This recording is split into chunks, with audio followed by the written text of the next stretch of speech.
Okay, sorry, ഞാൻ ആദ്യം മുതൽ തുടങ്ങാം. അതായത് നമ്മൾ ഇന്നലെ പറഞ്ഞു നിർത്തിയത് ചാലിയാൻകോട്ട സ്ഥാപിച്ചത് വരെയാണ്. അപ്പൊ ചാലിയാൻകോട്ട സ്ഥാപിക്കുന്നത് നുനോഡ കുൻഹയാണ്. നുനോഡ കുൻഹേനെ കൊണ്ടുവരുന്നത് തന്നെ നമ്മുടെ എന്താണ് ഈ സാംബയോ ഇതിനു മുമ്പുണ്ടായിരുന്ന വൈസ്രോയി, പോർച്ചുഗീസ് വൈസ്രോയി കുഞ്ഞാലിമരക്കാർമാരെ നേരിടാനായിട്ട് സാധിക്കാത്തത് കൊണ്ടാണ് നുനോഡ കുൻഹേനെ കൊണ്ടുവരുന്നത് തന്നെ. ഓക്കെ. പിന്നീട് എന്താണ് നമ്മൾ പറഞ്ഞത്, 1940 പൊന്നാനി സന്ധി ഉണ്ടാവുന്നു എന്നുള്ള കാര്യവും നമ്മൾ പറഞ്ഞു. അപ്പൊ അതില് പോർച്ചുഗീസുകാര് 1540 പൊന്നാനി സന്ധി എന്ന് പറഞ്ഞു. പൊന്നാനി സന്ധി പ്രകാരം ബ്രിട്ടീഷുകാര് ഈ സാമൂതിരി ആരോടെങ്കിലും ഉടക്കി കഴിഞ്ഞ് കഴിഞ്ഞാൽ, അതായത് ലോക്കൽ പവേഴ്സ് ആയിട്ടൊക്കെ ഉടക്കി കഴിഞ്ഞു കഴിഞ്ഞാല് അതിലൊന്നും ഇടപെടില്ല എന്നുള്ള കാര്യമൊക്കെ സമ്മതിച്ചു കൊടുക്കുന്നുണ്ട്. പിന്നെ അങ്ങനെ എല്ലാം പറഞ്ഞ് ഡോൾബി ആക്കി ഇരിക്കുകയാണ്. പക്ഷേ 1550 കൊച്ചി രാജാവും വടക്കങ്കൂർ രാജാവും തമ്മിലുള്ള ഒരു അഭിപ്രായ വ്യത്യാസത്തില് പോർച്ചുഗീസുകാര് ഇടപെട്ടു. അങ്ങനെ വടുതല യുദ്ധം നടക്കുകയാണ്. വടുതല എന്ന് പറഞ്ഞ പ്രദേശത്ത് വെച്ചിട്ട് യുദ്ധം നടക്കുകയാണ്. എന്നിട്ട് എന്ത് സംഭവിച്ചു?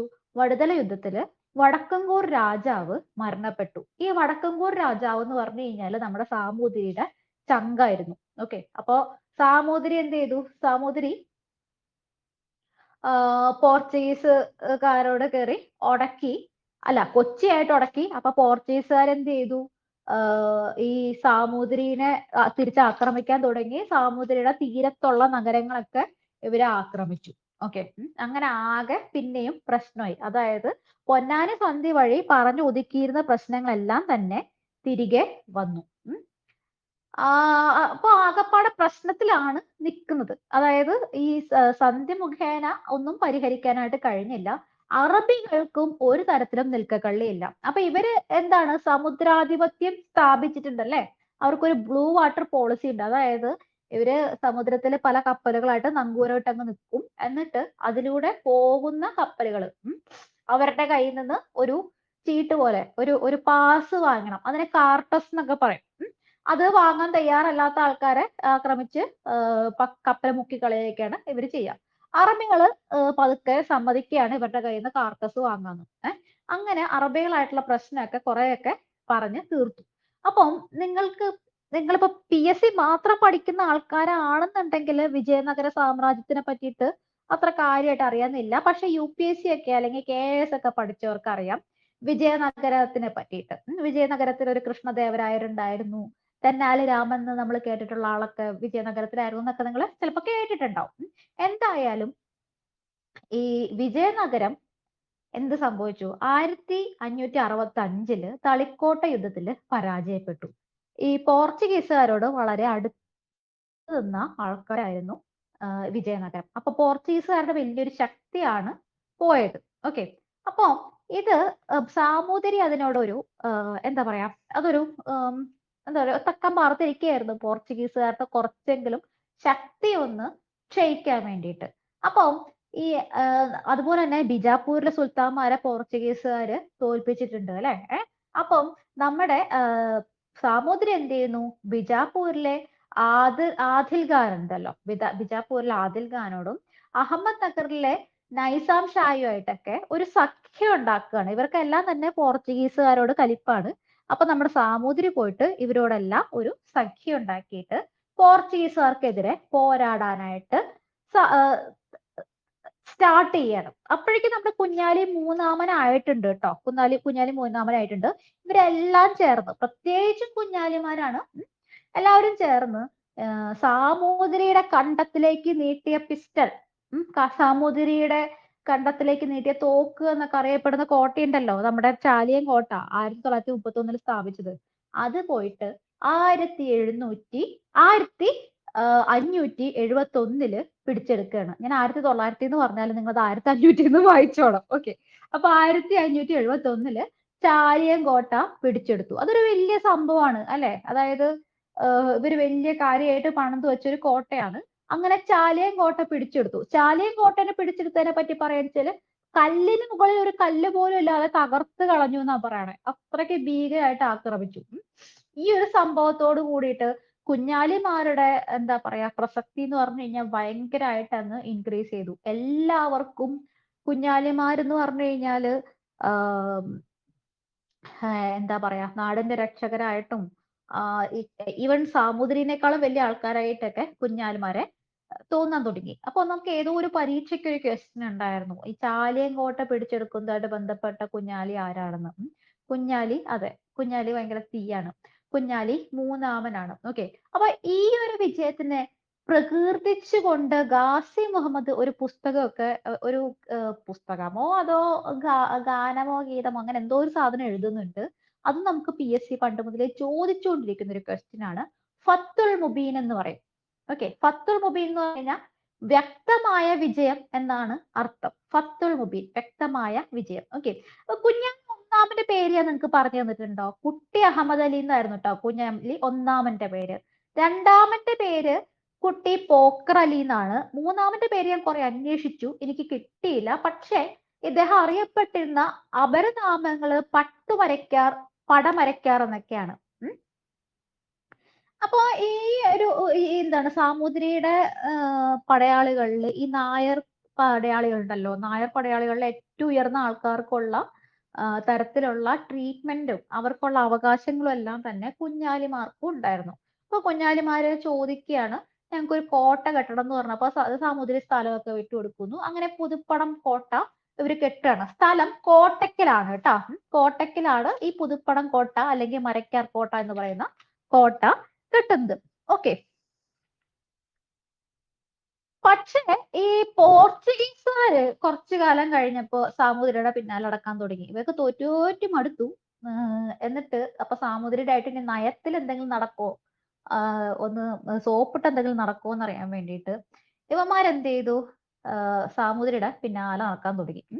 അങ്ങനെ സാമൂതിരിയുടെ പിന്നാലെ നടക്കാൻ പറഞ്ഞു 1978 പൊന്നാനിയില് ഒരു കോട്ട കെട്ടാനായിട്ട്, 900 അല്ല, സോറി, എനിക്ക് എപ്പോഴും 900 വരുന്നു, അറിയാണ്ട് പറ്റിക്കൊടുത്ത. 1578 ഈ ഇന്ത്യ ചരിത്രമൊക്കെ പഠിച്ച് എപ്പോഴും 900 വായലങ്ങ് കേറിപ്പോയി. അപ്പൊ 1578 പൊന്നാനിയില് ഒരു കോട്ട കെട്ടാനായിട്ട് ഒന്ന് സമ്മതിക്കണം, എന്റെ പൊന്ന് സാമൂതിരി അല്ലേ, പ്ലീസ് ഞങ്ങൾ ചെയ്തൊക്കെ മറക്കണം എന്ന് പറഞ്ഞ് പിന്നാലെ നടന്ന് അങ്ങനെ സമ്മതിപ്പിക്കും. ഓക്കെ. അങ്ങനെ 1578 അപ്പൊ സമ്മതിക്കുന്നില്ല. അങ്ങനെ 10 വർഷത്തോളം പിന്നാലെ നടന്ന് അവസാനം അവര് 1588 ആയപ്പോഴേക്കും സാമൂതിരിനെ പറഞ്ഞ് മയക്കി എങ്ങനെയൊക്കെയോ സമ്മതിപ്പിച്ച് അവര് കോഴിക്കോട് വീണ്ടും കേറിപ്പറ്റുകയാണ് ചെയ്യുന്നത്. ഇവര് എന്താ പറയാ സ്നേക്സ് ആണ്, അങ്ങനത്തെ ആൾക്കാരാണ്. സാമൂതിരി ആണെന്നുണ്ടെങ്കിൽ നല്ല ആളും. ഓക്കെ. അപ്പൊ സാമൂതിരിക്ക് ആണെന്നുണ്ടെങ്കിൽ ആ നേരത്തെ നന്മവരാവണം. സാമൂതിരി പറഞ്ഞു ഓക്കെ ശരി എല്ലാം ഞങ്ങൾ ക്ഷമിച്ചേക്കാം, നിങ്ങൾ കോഴിക്കോട് പോരെ, എന്നിട്ട് പള്ളിയൊക്കെ പണിയാൻ. അങ്ങവർക്ക് നമ്മളുടെ ഒരു ഭയങ്കരമായിട്ടുള്ള ഒരു പാരമ്പര്യമാണല്ലോ മതസൗഹാർദ്ദം. എന്നിട്ട് പള്ളി പണിയാൻ സ്ഥലം കൊടുത്തു, സാമഗ്രികൾ കൊടുത്തു, അതും പോരാണ്ട് തറക്കല്ലിട്ട് കൊടുത്തടക്കം ഈ സാമൂതിരിയാണ്. ഓക്കെ. അപ്പൊ ഇതൊക്കെ കാണുമ്പോ കഷ്ടപ്പെട്ട് ബുദ്ധിമുട്ടി ഇത്രയും ആൾക്കാർ മരിച്ച് എന്താ പറയാ അമ്മാതിരി പോരാട്ടം നടത്തിയ കുഞ്ഞാലിമാർക്ക് ഇഷ്ടപ്പെടുവോ? നിങ്ങൾ തന്നെ പറ. ഇത്രയും പാടുപെട്ട് ഇവരെ എതിർത്ത് നിന്നിരുന്ന കുഞ്ഞാലിമാർക്ക് ഇത് ഇഷ്ടപ്പെടുവോ? ഈ സാമൂതിരി സ്ഥലവും കൊടുത്തു, പള്ളിയും പണിഞ്ഞോ, കോട്ടയം പണിഞ്ഞോ, എന്ത് വേണമെങ്കിൽ ചെയ്തു എന്ന് പറഞ്ഞു കഴിഞ്ഞാല് ഇല്ല, ഇഷ്ടപ്പെടില്ല. അങ്ങനെ കുഞ്ഞാലിമാർക്ക് സാമൂതിരിയോട് നല്ല രീതിയിൽ പൊളിഞ്ഞു, നല്ല രീതിയിൽ കലിപ്പായി. പിന്നെ പോർച്ചുഗീസുകാർ പറഞ്ഞില്ലേ, പോർച്ചുഗീസുകാർക്ക് അവർക്കൊരു ട്രേഡ് ഒക്കെ നടത്തണം. അപ്പൊ അവര് മാക്സിമം നല്ല വെള്ള ചമയാണ്. അപ്പൊ അവര് 1591 ആകുമ്പോഴേക്കും ഒരു കാത്തലിക് കട്ടക്കലിപ്പ് ഒരു കാത്തലിക് പുരോഹിതന്റെ ഇതില് പ്രശ്നങ്ങളൊക്കെ ഒന്ന് പറഞ്ഞു തീർക്കുന്നുണ്ട്. ഒന്ന് തൽക്കാലത്തേക്ക് നിങ്ങളൊന്ന് അടങ്ങ്, കുറച്ചു കാലമെങ്കിലും ഇവിടെ ഇത്തിരി സമാധാനം പൊക്കോട്ടെ എന്നൊക്കെ പറഞ്ഞ് കുഞ്ഞാലിമാരോടുള്ള പ്രശ്നമൊക്കെ പറഞ്ഞു തീർക്കാനൊക്കെ ശ്രമിക്കുന്നുണ്ട് 1591 അങ്ങനെ 1591 ഇതൊക്കെ കഴിഞ്ഞ് 1595 അവസാനത്തെ കുഞ്ഞാലി മരക്കാറായ കുഞ്ഞാലി നാലാമൻ വരുന്നത്. ഓക്കെ. മുഹമ്മദ് അലി മരക്കാർ എന്നാണ് അദ്ദേഹത്തിന്റെ പേര്. കുഞ്ഞാലി നാലാമൻ എന്ന് പറഞ്ഞു കഴിഞ്ഞാല് കുഞ്ഞാലി മൂന്നാമനെ പോലെ അങ്ങനെ സഹിച്ചൊന്നും നിൽക്കുന്ന ആളല്ല. പുള്ളി കയറി വന്നപ്പോ തന്നെ സാമൂതിരിയോടുള്ള കലിപ്പൊക്കെ അതേപോലെ പുറത്തെടുക്കുന്നുണ്ട്. അങ്ങനെ സഹിച്ചു നിൽക്കാനൊന്നും പുള്ളി തയ്യാറായിരുന്നില്ല. പുള്ളി കയറി വന്ന് മൂറുകളുടെ രാജാവ് എന്ന് സ്വയം വിശേഷിപ്പിക്കാൻ തുടങ്ങി. മൂറുകൾ എന്ന് പറഞ്ഞാൽ ഞാൻ എന്താ നിങ്ങൾക്ക് പറഞ്ഞു തന്നിട്ടുണ്ടായിരുന്നു. അറേബ്യൻ മുസ്ലിംസിനെയാണ് മൂറുകൾ എന്ന് പറയാം. ഓക്കെ. അല്ലെങ്കിൽ മുസ്ലിങ്ങളുടെ രാജാവ്, ഇന്ത്യൻ സമുദ്രങ്ങളുടെ അധിപൻ, ഇങ്ങനത്തെ പേരൊക്കെ സ്വയം സ്വീകരിച്ചു. അപ്പൊ ഇങ്ങനെ നമ്മുടെ ഒരു രാജ്യത്തെ ഒരു പ്രജ ആരുടെയോ ഒക്കെ രാജാവ് എന്നുള്ള പേര് സ്വീകരിക്കുക എന്ന് പറഞ്ഞു കഴിഞ്ഞാൽ സാമൂതിരിനെ പരസ്യമായിട്ട് ധിക്കരിക്കുന്നതിന് തുല്യമാണ്. സാമൂതിരിനോടുള്ള കലിപ്പ് അറിയിക്കാൻ വേണ്ടി തന്നെയാണ് അത് ചെയ്യുന്നതും. ഓക്കെ. എന്നിട്ടും പോരാഞ്ഞിട്ട് സാമൂതിരിയുടെ ഒരു ആനയുടെ വാല് മുറിച്ചു വിട്ടു. ഓക്കെ. ഇതൊക്കെ സാമൂതിരിനെ ചൊറിയാൻ വേണ്ടിയിട്ടാണ് കേട്ടോ. സാമൂതിരിയുടെ ഒരു ആനയുടെ വാല് അറുത്തു വിട്ടു. എന്നിട്ട് അത് ചോദിക്കാൻ ചെന്നിട്ടുള്ള ഒരു നായർ പ്രഭുവിനെ കട്ടക്കി അപമാനിച്ച് വിടുകയും ചെയ്തു. ഓക്കെ. ഇത്രയൊക്കെ ആയപ്പോഴേക്കും സാമൂതിരിക്കും ചൊറിഞ്ഞു കയറി. 1598 സാമൂതിരി എന്ത് ചെയ്തു?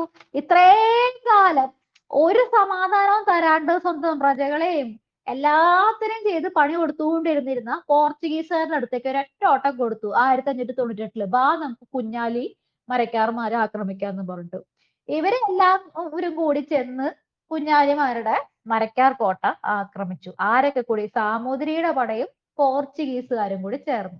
ഒരു കാര്യം ഉണ്ടായില്ല, പരാജയപ്പെടുകയാണ് ഉണ്ടായത്. പിന്നെ അവരെന്ത് ചെയ്തു? ഇനി നമുക്ക് ഒരു കാര്യം ചെയ്യാം, നമുക്ക് നല്ലോണം പ്ലാൻ ചെയ്തൊക്കെ പോണം. കാലാൾപ്പട സാമൂതിരി നോക്കിക്കോ, ഞങ്ങൾക്ക് സമുദ്രത്തിന്റെ കാര്യങ്ങളൊക്കെ കുറച്ചും കൂടി ഞങ്ങൾക്കാണ് അറിയാവുന്നത്, അപ്പൊ അത് നമുക്ക് പ്ലാൻ ചെയ്തൊക്കെ പോവാന്ന് പറഞ്ഞിട്ട് 1598 ആക്രമണം കഴിഞ്ഞ് പിന്നെ അവർ ആക്രമിക്കാൻ പോണത് 2 കൊല്ലത്തെ തയ്യാറെടുപ്പുകൾക്ക് ശേഷം 1600 ഓക്കെ. അപ്പൊ 1598 ആക്രമണം കഴിഞ്ഞ് 1600 വീണ്ടും ചെല്ലുകയാണ്. നീരജ ജോയിന്റ്. നീരജനെ കണ്ടിട്ട് ഒരുപാട് കാലായല്ലോ. എവിടെയായിരുന്നു നീരജ? ഓക്കെ, പോട്ടെ. അപ്പം എന്നിട്ട് 1600 വീണ്ടും ആക്രമിക്കുകയാണ്. അപ്പം ഇത്തവണ കുറച്ചും കൂടി കോർഡിനേഷൻ ഒക്കെ അവര് ബെറ്റർ ആക്കുന്നുണ്ട്. നാവികരുടെ സൈഡിൽ, സമുദ്ര സൈഡിൽ നിന്ന് ഫുർട്ടാഡോവ് എന്ന് പറഞ്ഞിട്ടുള്ള ഒരു ഫുർട്ടാഡോവ് എന്ന് പറഞ്ഞിട്ടുള്ള ഒരു പോർച്ചുഗീസ് സൈന്യം, ഫുർട്ടാഡോവ് എന്ന് പറഞ്ഞിട്ടുള്ള ഒരു പോർച്ചുഗീസ് സൈന്യം നാവികരെ ആക്രമിക്കുന്നു. പിന്നെ സാമൂതിരിയുടെ നേതൃത്വത്തിലുള്ള കാലാൾപ്പടയും ആക്രമിക്കുന്നു. അങ്ങനെ ഭയങ്കരമായിട്ട് പ്ലാൻ ചെയ്തിട്ടുള്ള ആക്രമണമാണ്. അപ്പൊ കുഞ്ഞാലി കീഴടങ്ങാൻ തയ്യാറായി. എന്നിട്ട് അപ്പൊ സാമൂതിരി എന്ത് ചെയ്തു? സാമൂതിരി ഒരു ദൂതനൊക്കെ അയച്ചിട്ട് പറഞ്ഞു, നിങ്ങളൊരു കാര്യം ചെയ്തോ, കീഴടങ്ങിക്കോ, എന്റെ അടുത്ത് വാ, ഞാൻ എന്ത് പറഞ്ഞാലും നിങ്ങളുടെ രാജാവല്ലേ, നിങ്ങളെ ഞാൻ രക്ഷിച്ചോളാം എന്ന് പറഞ്ഞു. അപ്പൊ കുഞ്ഞാലി തിരിച്ചു പറഞ്ഞു, ഓക്കെ, നിങ്ങൾ ഞങ്ങളുടെ രാജാവാണ്, നിങ്ങൾ തരുന്ന ശിക്ഷയൊക്കെ നിങ്ങൾ വാങ്ങിച്ചോളാം, പക്ഷെ പോർച്ചുഗീസുകാർക്ക് ഞങ്ങളെ വിട്ടുകൊടുക്കരുത്. ഞങ്ങളുടെ ജീവിതം മുഴുവൻ ഞങ്ങൾ അവർക്കെതിരെ പോരാടാനും കോഴിക്കോടിനെ ഡിഫെൻഡ് ചെയ്യാനാണ് ഉപയോഗിച്ചിരിക്കുന്നത്. അപ്പൊ സാമൂതിരി പറഞ്ഞു, ഓക്കെ ഓക്കെ സെറ്റ്, നീങ്ങ പോരെ, ഞാൻ നിങ്ങൾക്ക് മാപ്പൊക്കെ തരാന്ന് പറഞ്ഞു. അങ്ങനെ പാവം കുഞ്ഞാലി നാലാമൻ ഇതും കേട്ട് വിശ്വസിച്ചു. അവിടെ പോയി പോർച്ചുഗീസുകാർക്ക് നേരെ പിടിച്ചു കൊടുത്തു. സാമൂതിരി കട്ടയ്ക്ക് ചതിച്ചു. എന്ന് വെച്ച് കഴിഞ്ഞാല് ചരിത്രം ക്ഷമിക്കാത്ത ചതിയാണ് സാമൂതിരി അപ്പോ അവരോട് കാണിച്ചത്. ഓക്കെ. പോർച്ചുഗീസുകാരുടെ കാര്യം ഞാൻ നിങ്ങൾക്ക് ഇന്നലെ പറഞ്ഞു തന്നിട്ടുണ്ടായിരുന്നു. ഒരുമാതിരി പ്രാകൃതമായിട്ടുള്ള ശിക്ഷാരീതികളും കാര്യങ്ങളും ഒക്കെയാണ് ചെയ്യുന്നത്. ഭയങ്കര ക്രൂരന്മാരാണ്. അപ്പം ഇവരെന്ത് ചെയ്തു എന്ന് വെച്ച് കഴിഞ്ഞാല് ഇങ്ങനെ ശരീരമൊക്കെ കൊത്തി നുറുക്കി പാഞ്ചിമില്, അതെ ഗോവയിലത്തെ പാഞ്ചിമിലൊക്കെ പ്രദർശിപ്പിച്ചു. തല ഉപ്പിലിട്ട് കൊണ്ടുവന്ന് കണ്ണൂരിട്ട് കൊണ്ടുവന്ന് കോലില് കുത്തി നിർത്തി മുസ്ലിമുകളെ പേടിപ്പിക്കാൻ ശ്രമിച്ചു. അങ്ങനെ എന്തൊക്കെയോ കാട്ടിക്കൂട്ടുകയാണ് ഇവര് ചെയ്യുന്നത്. അങ്ങനെ കുഞ്ഞാലിമാരുടെ സ്റ്റോറി കഴിയുകയാണ്. എന്ന് വെച്ചാൽ വളരെ വീരോചിതമായിട്ടുള്ള ഒരു സ്റ്റോറിയാണ്. അല്ല, സാമൂതിരി ചതിച്ചില്ലായിരുന്നെങ്കിൽ അങ്ങനെ ആവില്ലായിരുന്നു ആ സ്റ്റോറി. ഓക്കെ. അപ്പൊ എന്തൊക്കെ പറഞ്ഞിട്ടെന്താ, ആ ഒരു സമയത്ത് ഇപ്പൊ മാർത്താണ്ഡവർമ്മ വരുന്നതിന് മുമ്പൊക്കെ സാമൂതിരി തന്നെയായിരുന്നു, നമുക്ക് ഈ ഇതൊക്കെ കേൾക്കുമ്പോൾ അറിയാം, സാമൂതിരി തന്നെയായിരുന്നു ഏറ്റവും വലിയ പവർ എന്ന് പറയുന്നത്. അപ്പം അത്രയധികം യുദ്ധങ്ങൾ ജയിച്ചിട്ടുള്ള നല്ല കരുത്തരായ ഭരണാധിമാർ. സാമൂതിരി എന്ന് പറഞ്ഞ ഒരാളുടെ പേരല്ല എന്നറിയാലോ അല്ലെ, അതൊരു പദവിയാണ്, പല ഭരണാധികാരിയും ഉണ്ടോ. ആ ഒരു പേരിനുള്ള കളങ്കം തന്നെയാണ് കുഞ്ഞാലി മരക്കാർമാരെ ഒറ്റുകൊടുത്തതിലൂടെ അവര് നേടിയത്. ഓക്കെ. അതൊക്കെ പോട്ടെ. എന്തായാലും പോർച്ചുഗീസുകാരുടെ പതനം എന്ന് പറയുന്നത് കുഞ്ഞാലിമാരെ ഒതുക്കിയത് കൊണ്ട് ഇല്ലാതാവുന്നില്ല. എന്ത് വന്ന കുറച്ച് കഴിയുമ്പോഴേക്കും ഡച്ചുകാർ വരുന്നു. 1658 ആയതോടുകൂടി കൊല്ലവും കൊടുങ്ങല്ലൂരും പുറക്കാടും കൊച്ചി കണ്ണൂർ അങ്ങനെ പോർച്ചുഗീസുകാർക്ക് ആധിപത്യമുള്ള സ്ഥലങ്ങളെല്ലാം തന്നെ ഡച്ചുകാരെ പിടിച്ചടക്കുന്നുണ്ട്. ഓക്കെ. പിന്നെ ഇവരെന്ന് പറഞ്ഞു കഴിഞ്ഞാല് ജനങ്ങളെ നല്ല രീതിയിൽ വെറുപ്പിച്ചിട്ടുണ്ട്. ഒരുപാട് ആൾക്കാരെ കൊന്നൊടുക്കിയിട്ടുണ്ട്. പിന്നെ ക്രിസ്ത്യാനികൾക്ക് ഭയങ്കര പ്രത്യേകമായിട്ടുള്ള പരിഗണനകളായിരുന്നു. ഓക്കെ. ക്രിസ്ത്യാനികൾക്ക് മാത്രം സംരക്ഷണം അങ്ങനെയുള്ള കുറെ കാര്യങ്ങൾ ഉണ്ടായിരുന്നു. പിന്നെ അനാവശ്യമായിട്ട് അവർക്ക് ഒരു വിനോദം പോലെയൊക്കെ കുടിലുകളിലൊക്കെ കയറിയ ആൾക്കാരെ കൊന്നുകളയുക അങ്ങനത്തെ ഒക്കെ പരിപാടികളായിരുന്നു. ജനങ്ങളെ അത്ര അധികം ഇപ്പൊ ജനങ്ങൾ ഒരുപാട് വെറുപ്പിച്ചുകൊണ്ട് ആർക്കും ഒരുപാട് കാലമൊന്നും ഇവിടെ നിലനിൽക്കാൻ പറ്റില്ല. ഇപ്പൊ ഇംഗ്ലീഷുകാർ ഇത്രയും കാലം നിലനിന്നിട്ടുണ്ടെങ്കിൽ അത് നമ്മള് ഈ ചരിത്രം പഠിക്കുന്ന പോലെയല്ല. അവർ അത്രമാത്രം ഒന്നും വെറുപ്പിച്ചിട്ടില്ല. ബ്രിട്ടീഷുകാർ ഇന്ത്യക്ക് നല്ലതാണെന്ന് വിശ്വസിച്ചിരുന്ന ഒരു വലിയ വിഭാഗം കുറെ കാലത്തോളം ഉണ്ടായിരുന്നു. അത് എങ്ങനെയുള്ള ആൾക്കാരായിരുന്നു? വിദ്യാഭ്യാസം കിട്ടിയിരുന്ന ആൾക്കാർ. ഓക്കെ. അതായിരുന്നില്ല എന്താണ് ഇവരുടെ സ്റ്റോറി എന്ന് പറയുന്നത്. അപ്പൊ ഷെയ്ഖ് സൈനുദ്ദീൻ തുഫത്തുൽ മുജാഹിദീൻ എന്ന് പറഞ്ഞിട്ടുള്ള ഒരു ഗ്രന്ഥമൊക്കെ എഴുതുന്നുണ്ട്. ഓക്കെ. അതിനെ പറ്റിയിട്ട് നമ്മൾ പണ്ട് മുതലേ PSC കാണുന്നതാണ് അല്ലെ. അപ്പൊ അതിൽ കൃത്യമായിട്ട് പറഞ്ഞിട്ടുണ്ട് ഇവര് പള്ളികളും അമ്പലങ്ങളും എല്ലാം തന്നെ ആക്രമിക്കുക. പിന്നെന്താ പറയാ, പക്ഷെ ഹിന്ദു ഭരണാധികാരികൾ എപ്പോഴും മുസ്ലിം പ്രജകളോട് വളരെ നന്നായിട്ടാണ് പെരുമാറിയിരുന്നത്. വളരെ താല്പര്യപൂർവ്വം തന്നെ പരിഗണിച്ചിട്ടുണ്ട്. ഇങ്ങനത്തെ കാര്യങ്ങളൊക്കെ ഈ തുഫത്തുൽ മുജാഹിദീനിൽ ഉണ്ട് കേട്ടോ. അപ്പൊ പോർച്ചുഗീസുകാർക്കെതിരെ ജിഹാദിൽ ഏർപ്പെടണം എന്നൊക്കെ ആവശ്യപ്പെടുന്ന ഒരു ഗ്രന്ഥമാണ് തുഫത്തുൽ മുജാഹിദീൻ എന്ന് പറയുന്നത്. ഓക്കെ. പിന്നെ ഈ അല്ലെങ്കിലും ഈ പോർച്ചുഗീസുകാരുടെ പതനം ഇപ്പൊ ഈവൻ ഈ ഡച്ചുകാർ വന്നില്ലെങ്കിലും ഉണ്ടായേനെ. കാരണം ഇവര് ഉദ്യോഗസ്ഥർക്കൊക്കെ കുറച്ച് കഴിഞ്ഞപ്പോ ഇപ്പൊ ബ്രിട്ടീഷുകാരൊക്കെ എന്താ ചെയ്തിരുന്നത്? ഓരോ ആൾക്കാരെ നോക്കിയിട്ട് നിയമിക്കുകയാണ് ചെയ്തിരുന്നത്. ഈ പോർച്ചുഗലിലൊക്കെ കുറച്ചു കാലം കഴിഞ്ഞപ്പോ ഇവർക്ക് ഇന്ത്യനോടുള്ള താല്പര്യമൊക്കെ പോയി. കാരണം ഇവിടെ ഫുള്ള് പ്രൈവറ്റ് ട്രേഡ് നടത്തി കാശുണ്ടാക്കുന്നേ ഉള്ളൂ. അപ്പൊ അവര് അവിടെ ലേലം വിളിച്ചൊക്കെ ഇന്ത്യയിലേക്കുള്ള ഉദ്യോഗസ്ഥരെ വിടാനൊക്കെ തുടങ്ങി. ഓക്കെ. അപ്പം ലേലം വിളിച്ച് ഒരാള് ഇന്ത്യയിലേക്ക് വരേണ്ട ഉദ്യോഗം നേടുകയാണെന്നുണ്ടെങ്കിൽ അവരിവിടെ വന്നാൽ പിന്നെ പ്രൈവറ്റ് ട്രേഡ് അല്ലേ ചെയ്യുള്ളൂ, രാജ്യത്തിന് വല്ല ഗുണം ഉണ്ടാവുമോ? അതൊന്നുമില്ല. മാത്രമല്ല 1580 പോർച്ചുഗല് ഈ സ്പെയിനിലെ ഫിലിപ്പ് രണ്ടാമന്റെ ആധിപത്യത്തില് ആവുന്നുണ്ട്. അതോട് കൂടിയിട്ട് മാതൃരാജ്യവുമായിട്ടുള്ള കംപ്ലീറ്റ് ബന്ധവും ശരിക്കും പറഞ്ഞ ഈ പോർച്ചുഗലിന് ഇവിടുത്തെ ഉദ്യോഗസ്ഥർക്ക് ഇല്ലാതാവുകയാണ്. അപ്പൊ നിങ്ങളൊന്ന് ആലോചിച്ച് നോക്കിയേ, ഈ സ്വാതന്ത്ര്യം കിട്ടിയിട്ട് 1961 വരെ ഗോവയിൽ ഇവരുണ്ട്. അപ്പൊ നമ്മളിങ്ങനെ ആലോചിക്കില്ലേ ഇവരെന്താ പോവാഞ്ഞേ?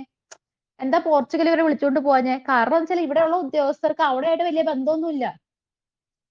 ഓക്കെ. അപ്പൊ അങ്ങനത്തെ ഒരു അവസ്ഥയിലായിരുന്നു പോർച്ചുഗല്. അപ്പൊ ഇവരുടെ പതനം എന്ന് പറയുന്നത് സുനിശ്ചിതം തന്നെ ആയിരുന്നു, അനിവാര്യം തന്നെ ആയിരുന്നു.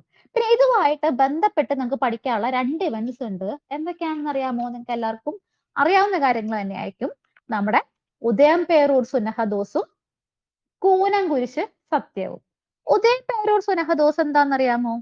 അതായത് ഈ ഏഷ്യ മൈനറിലും അതുപോലെ തന്നെ സിറിയയിലും ആയിട്ടൊക്കെ ഉത്ഭവിച്ചിട്ടുള്ള ഒരു വിശ്വാസ രീതിയാണ് നെസ്റ്റോറിയനിസം. ഓക്കെ. ഈ നെസ്റ്റോറിയനിസം എന്ന് പറയുന്നത് അത് കാത്തലിക് വിശ്വാസത്തിന് എതിരാണ്, ദൈവനിഷേധമാണ് എന്നൊക്കെയാണ് പോർച്ചുഗീസുകാര് വിചാരിച്ചിരുന്നത്. അപ്പോ ഇതിനെ ഇതിനെ എന്താ പറയാ, എന്താണ് ഈ വിശ്വാസ രീതികളിൽ നിന്നും മാറ്റുക എന്നുള്ള ഉദ്ദേശത്തോട് കൂടിയിട്ടാണ് ഉദയംപേരൂർ സുന്നഹദോസ് സംഘടിപ്പിക്കുന്നത്. അതായത് മെയിൻലി ഈ ഏഷ്യ മൈനറിലും പിന്നെ അതുപോലെ തന്നെ സിറിയയിലും ഒക്കെയാണ് കുറച്ച് പ്രമുഖമായിട്ട് കുറെ ആൾക്കാർ ഈ നെസ്റ്റോറിയനിസം കുറെ പേര് പിന്തുടർന്നിരുന്നത്. അത് ഈ കോൺസ്റ്റാന്റിനോപ്പിളില് പണ്ടുണ്ടായിരുന്ന ഒരു ബിഷപ്പ് ഉണ്ട്, നെസ്റ്റോറിയസ്. അദ്ദേഹത്തിന്റെ കുറെ വ്യൂസിനെ അടിസ്ഥാനമാക്കിയിട്ടുള്ള ഒരു ഒരു വിശ്വാസ രീതിയാണ് നെസ്റ്റോറിയനിസം. അപ്പോ നിങ്ങൾക്ക് ക്വസ്റ്റ്യനിൽ ഒരു സ്റ്റേറ്റ്മെന്റിൽ എങ്ങാനും വരികയാണ് നെസ്റ്റോറിയനിസത്തിന് എതിരായിട്ട് കേരളത്തിൽ സംഘടിപ്പിക്കപ്പെട്ട മത പരിപാടി ഏതാണ് എന്നൊക്കെ ചോദിച്ചു കഴിഞ്ഞാൽ, അല്ലെങ്കിൽ മതപരിപാടി ഉദയംപേരൂർ സുന്നഹദോസ് ആണെന്നൊക്കെ പറഞ്ഞു കഴിഞ്ഞാൽ അത് ശരിയാണെന്ന് നിങ്ങൾ മനസ്സിലാക്കണം കേട്ടോ. ഈ സംഭവം നടക്കുന്നത് 1599 ഭയങ്കര വലിയൊരു പരിപാടിയായിട്ടാണ് നടക്കുന്നത്. ഓക്കെ. അപ്പൊ റോമൻ സഭയുടെ എന്ന് പറഞ്ഞാൽ പോപ്പിന്റെ ആധിപത്യത്തിനടിയിലേക്ക് എല്ലാ ക്രൈസ്തവരെയും കൊണ്ടുവരിക എന്നുള്ളതായിരുന്നു ഈ ഒരു പരിപാടിയുടെ ലക്ഷ്യം. ഓക്കെ, അപ്പോ ഇതിന്റെ ഒരു അധ്യക്ഷൻ വേണമല്ലോ. അതിന്റെ അധ്യക്ഷനായിരുന്നത് ആർച്ച് ബിഷപ്പായിരുന്ന അലക്സിസ് ടി മെർസിസ് ആണ്. ഓക്കെ, ഇതിൽ 813ഓളം പ്രതിനിധികൾ ഉണ്ടായിരുന്നു. 813ഓളം പ്രതിനിധികൾ ഉണ്ടായിരുന്നു. 133 പേരും അതിൽ കത്തനാർമാരായിരുന്നു. 133 പേര് കത്തനാരായിരുന്നു. 20 ഡീക്കന്മാരും ഉണ്ടായിരുന്നു. 1599. ഞാൻ ഒന്ന് ടൈപ്പ് ചെയ്യാം. 1599. ദെൻ അപ്പം ഇങ്ങനെ കുറെ ആൾക്കാരൊക്കെ ഇതാണ്. അപ്പൊ അവരെന്ന് വെച്ചിട്ടുണ്ടെങ്കിൽ സുറിയാനികളാണല്ലോ പണ്ട് മുതലേ നമ്മുടെ കേരളത്തിൽ കൂടുതലുണ്ടായിരുന്നത് സുറിയാനി ക്രിസ്ത്യാനികളാണ്. അവരുടെ ഗ്രന്ഥങ്ങളൊക്കെ പരിശോധിച്ച് അനാവശ്യ ഭാഗങ്ങളൊക്കെ കുറെ കളയുന്നുണ്ട്.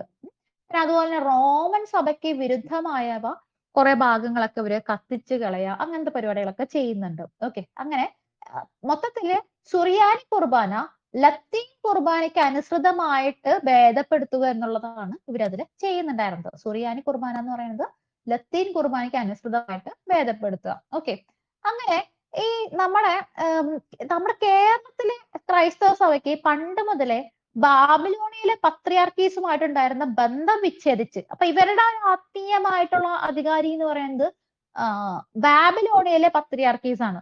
നമ്മുടെ കാത്തലിക്സിനാന്ന് പറഞ്ഞു കഴിഞ്ഞാൽ ഇപ്പൊ റോമില് പോപ്പാണല്ലോ, അതുപോലെ. അപ്പം ഇവരെന്താ ചെയ്യുക, ആ പത്രിയാർക്കീസുമായിട്ടുള്ള പത്രിയാർക്ക് എന്തെങ്ങനെ വായിക്കാൻ എനിക്ക് അറിഞ്ഞൂടാ, അവരുമായിട്ടുള്ള ബന്ധം വിച്ഛേദിച്ചിട്ട് പോപ്പിന്റെ ആധിപത്യം സ്ഥാപിക്കുകയാണ് ചെയ്യുന്നത്.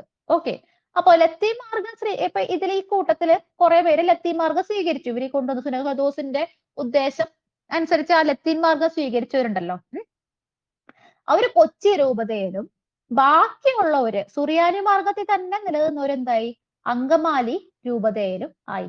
ഓക്കെ, കൊച്ചി രൂപതയിലും അങ്കമാലി രൂപതയിലും ആയിട്ട് അങ്ങനെ മാറുകയാണ്. അതായത് ഈ സുനഹദോസ് അനുസരിച്ച് ലത്തീൻ മാർഗത്തിലേക്ക് മാറിയവരാരാ, അതായത് റോമിലുള്ള പോപ്പിനെ അംഗീകരിച്ചവര് എന്തായി, കൊച്ചി രൂപതയിൽ തന്നെയായി. സുറിയാനി മാർഗത്തിൽ ഉറച്ചു നിന്നവരെന്തായി, അങ്കമാലിയിലെ പഴയ രൂപതയിലും നിന്നു. ഓക്കെ, സുനഹദോസിന് ശേഷം ഇവരെന്ത് ചെയ്തത്, കൊച്ചിയിലാണല്ലോ നടപ്പിലാക്കിയത്. അതിനുശേഷം ആർച്ച് ബിഷപ്പ് മെനസസ് എന്ത് ചെയ്തു, ഒരു 5 ജസ്യൂട്ട് പുരോഹിതന്മാരുമായിട്ട് ചേർന്ന് കൊല്ലം വരെയുള്ള പ്രധാനപ്പെട്ട പള്ളികളൊക്കെ സന്ദർശിച്ചിട്ട് ഗോവയിലേക്ക് തിരിച്ചുപോയി. അപ്പൊ ആ പോണ വഴിക്കും കുറെ പേരെ കൺവേർട്ട് ചെയ്യാനൊക്കെ ഇവര് ശ്രമിച്ചു കാണും. ഓക്കെ, ഇതാണ് സുനഹദോസ്. ഇതിൽ ആർക്കും ഡൗട്ട് ഒന്നുമില്ലല്ലോ, റിപ്പീറ്റ് ചെയ്യേണ്ട കാര്യം അങ്ങനെ ഒന്നുമില്ലല്ലോ. ഓക്കെ, അപ്പൊ ഈ സുനഹദോസിനോടുള്ള ഒരു റെസ്പോൺസ് എന്ന നിലയിലാണ് 1653 നമ്മുടെ കൂനം കുരിശ് സത്യം വരുന്നത്. അപ്പൊ നിങ്ങൾ ആലോചിക്കും, സുനഹദോസിനോടുള്ള അതായത് 1599 നടന്ന സുനഹദോസിനോടുള്ള റെസ്പോൺസ് ആയിട്ട് 1653 വരുന്നതെന്ന് നിങ്ങൾ ആലോചിക്കും. അതിന്റെ കാരണം എന്താന്ന് പറഞ്ഞു കഴിഞ്ഞാല്, ഇത് വലിയ പ്രശ്നമുള്ള കാര്യമൊന്നുമല്ല. അവരൊരു സമാധാനപരമായിട്ട് ഒരു മതപരിപാടി നടത്തി, കുറെ പേര് അവർക്ക് ഈ പോപ്പാണ് ശരിയെന്ന് തോന്നി, അത് സ്വീകരിച്ചു. ബാക്കിയുള്ളവര് അത് സ്വീകരിക്കുന്നില്ല എന്ന് പറഞ്ഞാൽ അങ്കമാലി രൂപതയിൽ പോയി. അതിലൊന്നും നമ്മുടെ കേരളത്തിലെ ആൾക്കാർക്ക് പ്രശ്നം ഉണ്ടാക്കേണ്ട ആവശ്യമില്ല. പക്ഷെ ഈ പോർച്ചുഗീസുകാരെന്ന് പറഞ്ഞു കഴിഞ്ഞാൽ അവർക്ക് ചെറിയ പ്രശ്നം ഉണ്ടല്ലോ, തിന്നിട്ട് വല്ലാണ്ട് എല്ലിന്റെ ഇടയിൽ കുത്തും. അപ്പൊ ഇവര് പോയിട്ട് ഈ അങ്കമാലി രൂപതയില് ഉള്ള ആൾക്കാരെ ചുമ്മാ ചൊറിയാൻ തുടങ്ങി. അതായത് അവരെ ഞങ്ങള് തുടർന്നു വന്ന വിശ്വാസം തന്നെ സുറിയാനി ഇതിൽ തന്നെ തുടരുമെന്ന് പറഞ്ഞിട്ടുണ്ടായിരുന്ന ആൾക്കാരുടെ അടുത്ത് പോയിട്ട് ഈ പോർച്ചുഗീസ് അധികൃതര് ഇടയ്ക്കിടയ്ക്ക് പോയിട്ട് വഴക്കുണ്ടാക്കും, ഇടയ്ക്കിടയ്ക്ക് പോയിട്ട് അവിടെ ആക്രമിക്കും. മാത്രമല്ല അവിടെ ഈ ലത്തീൻ ബിഷപ്പുമാരെ, അതായത് മറ്റേ കൊച്ചി രൂപതയിൽപ്പെടുന്ന ആൾക്കാര് വിശ്വസിക്കുന്നുണ്ടല്ലോ, ആ തരത്തിലുള്ള ബിഷപ്പുമാരെ നിയമിക്കുക. അങ്ങനെ പല തരത്തിലും ഇവരെ ഇങ്ങനെ പ്രകോപിപ്പിക്കാൻ തുടങ്ങി. ഓക്കെ, അതുകൊണ്ടാണ് കുറെ വർഷങ്ങൾക്ക് ശേഷം ഇവരെന്ത് ചെയ്തു എന്ന് പറഞ്ഞു കഴിഞ്ഞാല്, ഇവരുടെ ആത്മീയമായ നേതാവ് എന്ന് പറയുന്നത് ബാബിലോണിയയിലെ ഈ പത്രിയാർക്കോ അങ്ങോരാണല്ലോ. അപ്പൊ അവര് ബാബിലോണിയയിലേക്ക് കത്തുകളും എന്തൊക്കെയോ എഴുതിയിട്ടോ അല്ലെങ്കിൽ ദൂതനെ വിട്ടിട്ടോ എന്തായാലും അവർ പറഞ്ഞു, ഞങ്ങൾക്ക് കേരളത്തിലേക്ക് ഒരു ബിഷപ്പിനെ വേണം, നമ്മളുടെ ഒരു നേതാവായിട്ട് ഒരു കേരളത്തിലേക്ക് ഒരു ബിഷപ്പിനെ വേണമെന്ന് പറഞ്ഞു. അങ്ങനെ ഒരു സുറിയാനി ബിഷപ്പിനെ കേരളത്തിലേക്ക് അയക്കുകയാണ്. അദ്ദേഹത്തിന്റെ പേരായിരുന്നു അഹറ്റല്ല. ഓക്കെ, നിങ്ങൾ കേട്ട് കാണും, PSC ഒക്കെ മുമ്പേ പഠിച്ചു തുടങ്ങിയവരാണെങ്കിൽ കേട്ട് കാണും അഹറ്റല്ല എന്നുള്ള പേര്. ഓക്കെ. അപ്പൊ ഈ ആറ്റല്ല കേരളത്തിലോട്ട് വരുന്നു. അതിന്റെ ഇടയ്ക്ക് വെച്ചിട്ട് പോർച്ചുഗീസുകാർ എന്ത് ചെയ്യാണ്? മൈലാപ്പൂർ എന്ന് പറഞ്ഞ സ്ഥലത്ത് വെച്ചിട്ട് പോർച്ചുഗീസുകാര് ഇദ്ദേഹത്തിനെ തടഞ്ഞു വെക്കുകയാണ് ചെയ്യുന്നത്. കൂടാതെ ഇദ്ദേഹം ഈ പോർച്ചുഗീസുകാര് കൊലപ്പെടുത്തി എന്നുള്ള വാർത്തയും കേട്ടു. അപ്പം പല കാര്യങ്ങളും ആൾക്കാർ സഹിച്ചു നിൽക്കും. ഈ എന്താ പറയാ, എന്ത് സഹിക്കും. പക്ഷെ മതപരമായ കാര്യത്തിൽ വന്നു കഴിഞ്ഞാൽ മുഴുവൻ ഈ സഹനശേഷിയും പോണ പോലെ ഉള്ള ഒരു സ്വഭാവം പല വിഭാഗങ്ങളും കാണിക്കാറുണ്ട്. അതുപോലെ ഒരു ഇതാണ് പിന്നീട് കാണിക്കുന്നത്. ഈ അങ്കമാലി രൂപതയിൽപ്പെട്ട സംഘം ചേർന്ന് പോർച്ചുഗീസ് കൊച്ചിയുടെ പ്രവേശന ദ്വാരങ്ങളെല്ലാം അടച്ചു. അവരുടെ മുഴുവൻ നിയന്ത്രണവും പോയി. ഇനി ഒരിക്കലും ഇവര് നമ്മുടെ തലയിൽ കയറാൻ പാടില്ല എന്നൊക്കെ തീരുമാനിച്ചു. എന്നിട്ട് അവര് പോയിട്ട് വട്ടാഞ്ചേരിയിലത്തെ പഴയ കുരിശില്, അതായത് പണ്ട് മുതലേ സുറിയാനി ക്രിസ്ത്യാനികളാണ് ഇവിടെ പണ്ട് മുതൽ ഉണ്ടായിരുന്നവര്. ഈ പോർച്ചുഗീസുകാർ വന്നിട്ട് ഞാൻ പിന്നെ വരാമേ, ബൈ. ഓക്കെ മഹിമ മിസ്സേ, പൊക്കോ. ഓക്കെ. അപ്പം മട്ടാഞ്ചേരിയിൽ പോയി ഇവരുടെ പഴയ ഒരു കുരിശുണ്ട്. ആ കുരിശിൽ തൊട്ടുകൊണ്ട് സത്യം ചെയ്യാൻ വിചാരിച്ചു. അപ്പൊ എല്ലാവരും കൂടി പോയിട്ട് തൊടാതെ നിന്ന് കഴിഞ്ഞാല് നടക്കുവോ? ഇല്ല. അപ്പൊ അവരെന്ത് ചെയ്തു? അതിലൊരു വടം കെട്ടി. ഓക്കെ. വടം കെട്ടിയിട്ട് ആ വടത്തിൽ തൊട്ട്, വടം എന്ന് പറഞ്ഞാൽ വലിയ കയറ്, അതിൽ തൊട്ടിട്ട് സത്യം ചെയ്യാൻ തീരുമാനിച്ചു. അങ്ങനെ എല്ലാവരും കൂടി പിടിച്ചു വലിച്ചപ്പോ എന്തായി? നേരെ നിന്ന കുരിശ് ഒന്ന് വളഞ്ഞു. അപ്പൊ എന്തായി? അതിന് കൂനം കുരിശെന്ന് പേര് വന്നു. എന്നിട്ട് ആ ഒരു നീണ്ട വടം കെട്ടി അതിൽ പിടിച്ച് ഇവര് ശപഥം ചെയ്യാണ്. എന്ത്? ലത്തീൻ ആർച്ച് ബിഷപ്പുമാരെ ഒരിക്കലും അനുസരിക്കുകയില്ല എന്ന് ശപഥം ചെയ്തു. അങ്ങനെയാണ് കേരളത്തിലെ ക്രൈസ്തവരില് ഇത് വളരെ പ്രധാനപ്പെട്ട ക്രിസ്ത്യൻ ഹിസ്റ്ററിയിൽ വളരെ പ്രധാനപ്പെട്ട സംഭവമാണ്. റോമാ സുറിയാനികളും യാക്കോബായ സുറിയാനികളും എന്ന രണ്ട് വിഭാഗങ്ങൾ ഉണ്ടായത്. ഈ കഴിഞ്ഞതിന്റെ മുമ്പത്തെ വർഷമോ എപ്പോഴെങ്ങാണ്ടും, ഈ 5 വർഷം മുമ്പ് എങ്ങാണ്ടും, ഈ യാക്കോബൈറ്റ്സും റോമൻ കാത്തലിക്സും ഇവര് ഈ സഭയിലും എന്തൊക്കെയോ പ്രശ്നമുണ്ട്. എന്നെ സംബന്ധിച്ചിടത്തോളം ഞാൻ വിചാരിച്ചുകൊണ്ടിരുന്നത് ഈ ഹിന്ദുയിസത്തിലെ കാസ്റ്റ് ഇഷ്യൂസ് ഒക്കെ ഉള്ളതുപോലെ ക്രിസ്ത്യാനിറ്റിയിലൊന്നും ഉണ്ടാവില്ല. പക്ഷെ ഇവർക്കിടയിൽ ഈ സഭ എന്ന് പറഞ്ഞ സംഭവവും എന്തൊക്കെയോ പ്രശ്നങ്ങളാണ്. അതിന്റെ ഇടയിൽ വേറെ എന്തൊക്കെയോ പ്രശ്നമുണ്ട്. ഇനി അങ്ങനെ റോമ സുറിയാനികളും യാക്കോബായ സുറിയാനികളും എന്ന് പറഞ്ഞ രണ്ട് വിഭാഗങ്ങൾ ഉണ്ടാവുകയാണ്. ഓക്കെ. അപ്പം ഇവരില് നമ്മളുടെ ഈ ശപഥം ചെയ്യാൻ പോയ ടീമുണ്ടല്ലോ, അങ്കമാലി രൂപത്തിൽ ഉണ്ടായിരുന്നവര്, അവര് 2 ലക്ഷത്തോളം ക്രിസ്ത്യാനി ഉണ്ട്. അങ്കമാലിയിലൊക്കെ ഇടയ്ക്ക് ന്യൂസിൽ കാണാറുണ്ട്. അതെ. പക്ഷെ കാണുമ്പോ നമുക്ക് ഒന്നും മനസ്സിലാവാറില്ല. എന്താ ഇപ്പൊ പ്രശ്നം എന്നൊന്നും മനസ്സിലാവില്ല. അതാണ് അതിന്റെ ഒരു പ്രശ്നം. അപ്പൊ 2 ലക്ഷത്തോളം ക്രിസ്ത്യാനികളുണ്ട്. അതില് 400 പേര് മാത്രമേ ലത്തീൻ ആർച്ച് ബിഷപ്പിന്റെ വൈദികാധിപത്യം അംഗീകരിച്ചുള്ളൂ. ബാക്കി എല്ലാവരും തന്നെ ഞങ്ങൾ ഇനി ഒരിക്കലും ഇവരെ അനുസരിക്കില്ല എന്നൊക്കെ തീരുമാനിച്ച് പോവാണ്. യാക്കോബൈറ്റ്സ് ആയിട്ട് നിൽക്കുകയാണ്. ഇവര് നേരെ ആലങ്ങാട് പോയി അവിടത്തെ ഒരു ആർച്ച് ഡീക്കനായിട്ടുള്ള തോമസിനെ മെത്രാപൊലിറ്റ ആയിട്ട് അഭിഷേകം ചെയ്തു. ഓക്കെ. ഇത്രയാണ് ഉദയംപേരൂർ സുനഹദോസ് എന്ന് പറയുന്നത്. ഓക്കെ. ഈ മമ്മൂട്ടിയുടെ നസ്രാണി എന്ന് പറഞ്ഞ സിനിമയിലൊക്കെ അവര് യാക്കോബൈറ്റ്സോ അങ്ങനെ എന്തോ ആണെന്ന് തോന്നുന്നു. ആവോ, അതെന്തെങ്കിലൊക്കെ ആവട്ടെ. നമ്മളത് സംബന്ധിക്കുന്ന ഭാഗമല്ല. എന്തായാലും ഇതാണ് ഉദയംപേരൂർ സുനഹദോസും പിന്നെ കൂനം കുരിശ് സത്യവും. ഇത് അത്യാവശ്യമായിട്ട് മനസ്സിലാക്കിയിരിക്കേണ്ട കാര്യമാണ്. അത്യാവശ്യം ക്വസ്റ്റ്യൻസ് ഒക്കെ വരാനായിട്ട് സാധ്യതയുള്ള ഒരു ഏരിയ ആണ്. ഇനി ഒരു കാര്യം കൂടി പോർച്ചുഗീസുകാരുടെ കാര്യത്തിൽ പഠിക്കണം. എന്നിട്ട് നമുക്ക് ഡച്ചുകാരുടെ അടുത്തോട്ട് പോവാം. ഓക്കെ. പോർച്ചുഗീസുകാരുടെ സംഭാവനകൾ. പോർച്ചുഗീസുകാർ എന്തായാലും അവര് വന്നു. കുറെ ആൾക്കാരെ കൊന്നു എന്നുള്ളതല്ലാതെ എന്തെങ്കിലുമൊക്കെ സംഭാവന തന്നിട്ടുണ്ടാവുമല്ലോ വന്ന സ്ഥിതിക്ക്. അങ്ങനെ അവർ തന്നിട്ടുള്ള സംഭാവനകൾ, നിങ്ങൾക്ക് അറിയാവുന്ന സംഭാവനകൾ ഒന്ന് കമന്റ് ചെയ്തേ. ആരും ഇരുന്ന് ഉറങ്ങിപ്പോണ്ട. ഈ ഹിസ്റ്ററി ഒക്കെ ആകുമ്പോൾ ഉള്ള പ്രശ്നം ഇതാണ്, കുറച്ചൊക്കെ ഉറങ്ങിപ്പോവും. ഓക്കെ. മുളക്, പ്രിന്റിംഗ് പ്രസ്. ഓക്കെ. അപ്പൊ ഇന്ത്യയിൽ ആദ്യമായിട്ട് അച്ചടിശാല സ്ഥാപിച്ചു. ഓക്കെ. ഗോവയില് 1556. പിന്നെ ഇന്ത്യയിൽ ആദ്യത്തെ യൂറോപ്യൻ സ്കൂള് കൊച്ചിയിൽ സ്ഥാപിച്ചു. കൊച്ചിയിലും വൈപ്പിനിലും അച്ചടിശാല സ്ഥാപിച്ചു. പിന്നെ ഒരു കലാരൂപം കൊണ്ടുവന്നല്ലോ, അതാരെങ്കിലും പറയോ നോക്കട്ടെ, ഒരു കലാരൂപം. പിന്നെ 16-ാം നൂറ്റാണ്ടില് പോർച്ചുഗൽ ചവിട്ട് നാടകം വന്നു. പിന്നെ ഈ ഗോത്തിക് ശൈലിയിലുള്ള വാസ്തുവിദ്യ അവതരിപ്പിച്ചു. പിന്നെന്താണ്?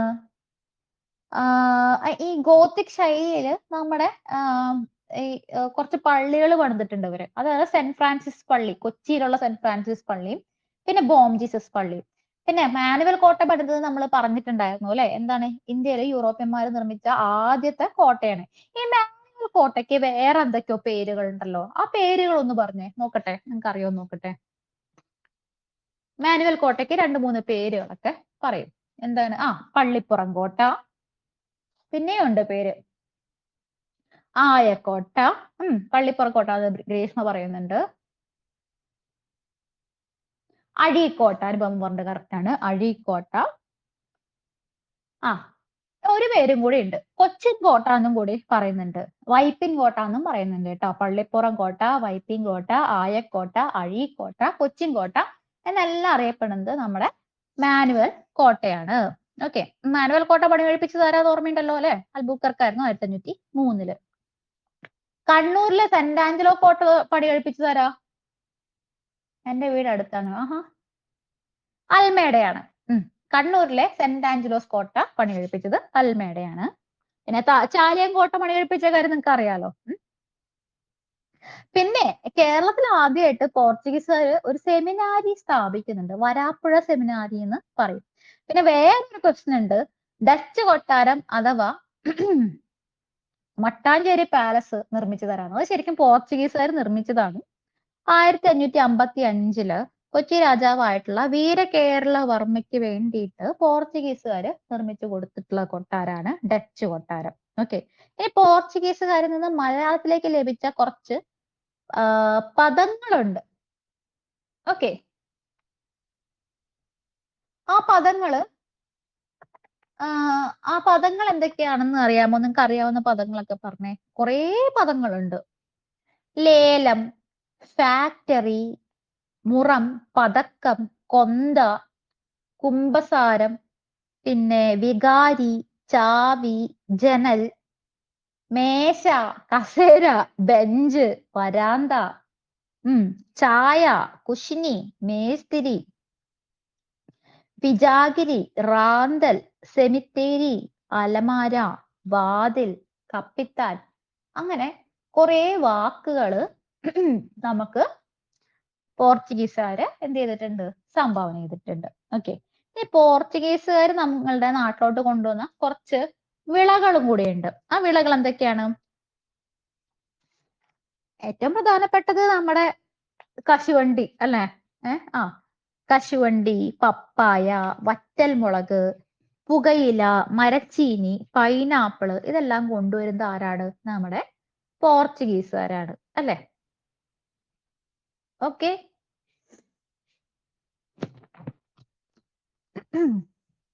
അപ്പം ഇത്രയൊക്കെയാണ് പോർച്ചുഗീസിന്റെ കാര്യങ്ങൾ നമുക്ക് പറയാം. അതെ, കശുമാങ്ങ. ഇത്രയൊക്കെയാണ് പോർച്ചുഗീസിന്റെ കാര്യങ്ങൾ എന്ന് പറയുന്നത്. ഇനി നമുക്ക് ഡച്ചിലോട്ട് പോകാമോ?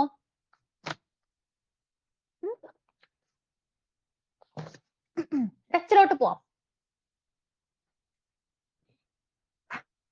ഓക്കെ,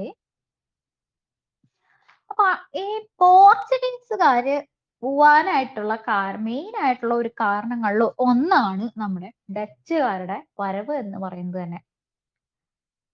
ഒറ്റ സെക്കൻഡേ. അപ്പോ ഡച്ചുകാരുടെ വരവ് എന്ന് പറയുന്നത് തന്നെ പോർച്ചുഗീസുകാരെ ഓടിക്കാനുള്ള ഒരു കാരണമായിട്ട് മാറുന്നുണ്ട്. ഡച്ചുകാരെന്ന് പറഞ്ഞു കഴിഞ്ഞാൽ ഇവരെ പോലെ അങ്ങനെ വലിയ വൃത്തികെട്ട മനുഷ്യന്മാരൊന്നും അല്ല.